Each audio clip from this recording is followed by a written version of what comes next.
हाय, मेरा नाम आदिल है, आदिल सैफी, और आप सभी का स्वागत है हमारे रहस्य सीरीज के चैप्टर 4 में, जिसका टाइटल है अपार्टमेंट नंबर 26। और यह है रहस्य सीरीज की चौथी कड़ी, यानी एपिसोड नंबर 4।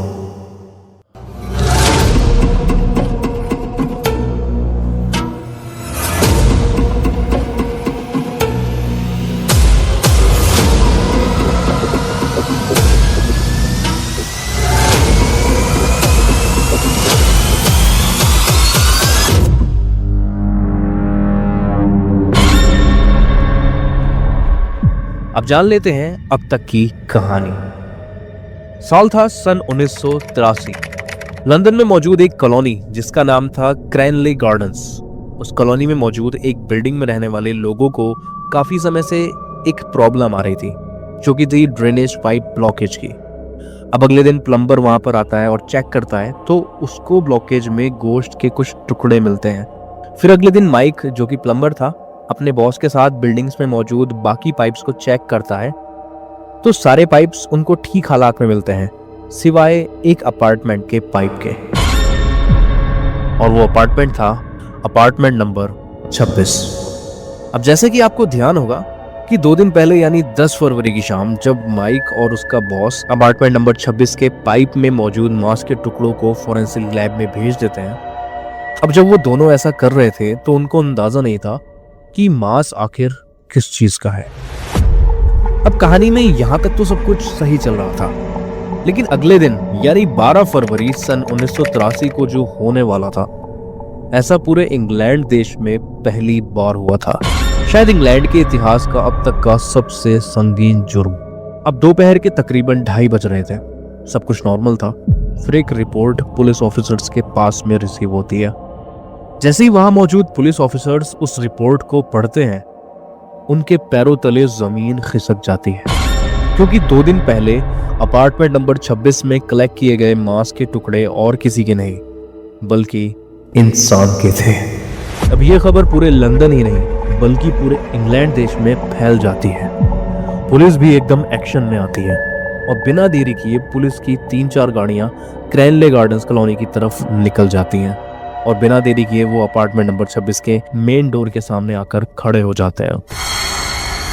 अब 2 दिन पहले भी पुलिस शाम के वक्त में उसी अपार्टमेंट पर गई थी, लेकिन उनको तब भी वो अपार्टमेंट बंद ही मिला था। अब पुलिस दोबारा से उसी लोकेशन पर गई, यानी अपार्टमेंट नंबर 26 में, तो पुलिस नोटिस करती है कि वहां पर अभी भी ताला लगा हुआ है, यानी डेनिस नेल्सन अभी भी गायब है। अब जब वो रिपोर्ट्स पुलिस ने देख ली थी तो पुलिस के हाई कमांड ऑफिसर्स अपनी टीम को अपार्टमेंट का लॉक तोड़कर घर में दाखिल होने के लिए कहती है। अब पुलिस वैसा ही करती है और ताला तोड़कर उस अपार्टमेंट में दाखिल हो जाती है। लेकिन जैसे ही वो दरवाजा खुलता है तो एक सड़ी गली बदबू वहां से आती है और एक अजीब सा धुआं उस अपार्टमेंट से निकलता है। वो बदबू इतनी बुरी थी कि पुलिस टीम के 2 पुलिस ऑफिसर वहीं पर उल्टी कर देते हैं, लेकिन जैसे तैसे अपने फेस को मास्क से कवर करके उस घर की तलाशी लेती है तो पुलिस को डेनिस नेल्सन के बेडरूम में मौजूद अलमारी में लाश के टुकड़े मिलते हैं।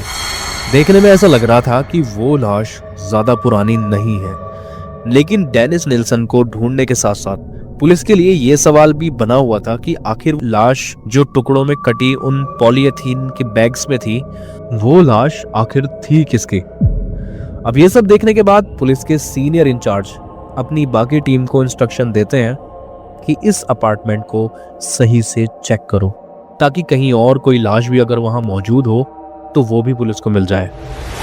लेकिन काफी ढूंढने के बाद भी पुलिस को वहां कोई और लाश नहीं मिलती। पुलिस उस अपार्टमेंट के टॉयलेट को जाकर भी चेक करती है, जहां से डेनिस नेल्सन ने इंसानी मांस के टुकड़े फ्लश किए थे, लेकिन पुलिस को वहां भी कुछ नहीं मिलता।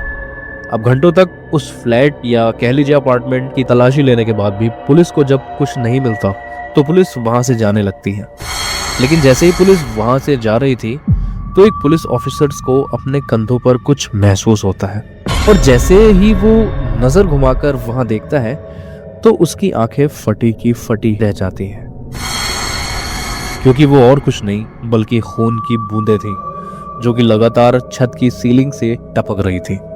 फिर वो पुलिस ऑफिसर शोर मचाकर अपनी बाकी की पुलिस टीम को भी वापस बुलाता है और अपने हाथ से अपार्टमेंट की सीलिंग की ओर इशारा करता है।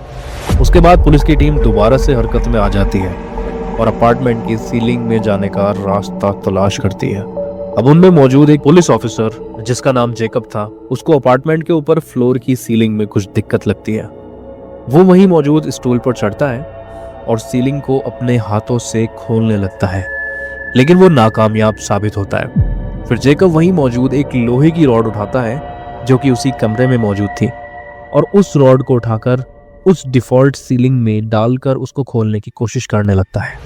अब जेकब जब जोर से उस रॉड के पिछले हिस्से पर जोर से हिट करता है तो अचानक से वो सीलिंग ब्लॉक नीचे गिर जाता है और एक सीढ़ी उस सीलिंग से निकल कर आती है। शायद ये वही सीक्रेट रास्ता था जो सीलिंग की ओर जाता था।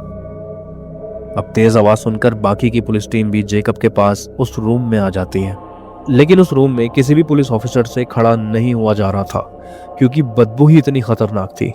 फिर कुछ पुलिस ऑफिसर्स हिम्मत करके सीलिंग के अंदर दाखिल होते हैं, लेकिन वो सभी ऑफिसर्स जब वहां का नजारा देखते हैं तो उनके पैरों तले जमीन खिसक जाती है क्योंकि वहां एक या दो लाश नहीं बल्कि पूरा का पूरा कब्रिस्तान मौजूद था।